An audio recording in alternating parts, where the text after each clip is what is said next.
पुरंदरे जो बाबा के एक भक्त थे और वो एक मिल यानी कि एक फैक्ट्री होती है उसमें क्लर्क का काम करते थे और वो बहुत गरीब भी थे। बट उनका एक शौक था, और शौक नहीं कहूंगा मैं, ये कहूंगा कि उनकी इतनी ज्यादा फेथ थी कि वो थोड़े थोड़े समय में शिरडी जाया करते थे, बाबा के दर्शन करते थे, बाबा से बातचीत करते थे और मतलब बहुत फ्रीक्वेंटली, मतलब कुछ समय बीता और वो शिरडी चले गए, कुछ समय बीता और वो शिरडी चले गए। और कई बार बाबा ने उन्हें टोका भी था कि तुम इतनी जल्दी शिरडी क्यों आते हो, मतलब आप देखिए बाबा खुद उन्हें कह रहे हैं कि तुम इतनी जल्दी शिरडी क्यों आते हो। अब हुआ ये कि जो पुरंदरे थे वो एक बार फिर सोच रहे थे कि मैं कल जो है शिरडी जाऊंगा, और उसी दिन रात को जो है बाबा ने उन्हें एक सपना दिया। अब आप सुनिएगा क्या हुआ। सपने में बाबा उनसे कहते हैं कि अगर तुम कल शिरडी आए तो मैं तुम्हें मारूंगा और तुम बच नहीं पाओगे और मुझसे बुरा कोई नहीं होगा तुम्हारे लिए, और इस बात का चेतावनी समझना, धमकी समझना, चाहे जो समझना, लेकिन तुम शिरडी कल नहीं आना, ये बात सुन लेना।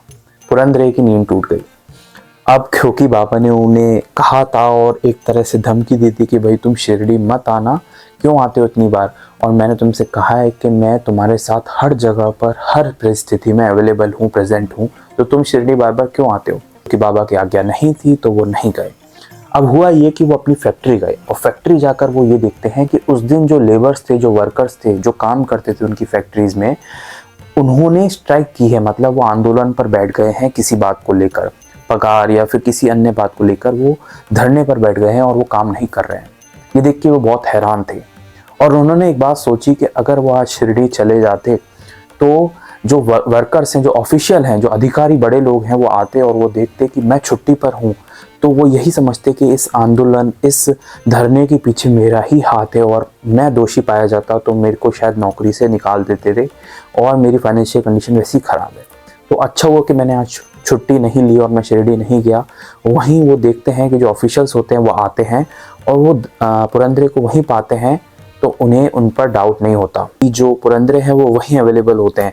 अब पुरंदरे बच जाते हैं और आप पूरी स्टोरी देखिए। बाबा ने असल में उन्हें डांटा इसलिए था ताकि वो शिरडी के लिए ट्रेन ना पकड़ें या बस ना पकड़ें और छुट्टी ना लें, क्योंकि उनकी फैक्ट्री में ये सब होने वाला है। और बाबा ने कहीं ना कहीं उनके ड्रीम के थ्रू या डांट के थ्रू उनको रोक के रखा, जिस वजह से उनकी नौकरी बच गई। तो बाबा अगर आपको डांटते भी थे तो उसमें आप ही का भला छुपा होता था, क्योंकि बाबा आगे से आगे, मतलब आपके आगे आने वाली हर प्रॉब्लम, हर परिस्थिति के बारे में जानते थे और उसके लिए सॉल्यूशन आपके लिए पहले से तैयार करके रखते थे।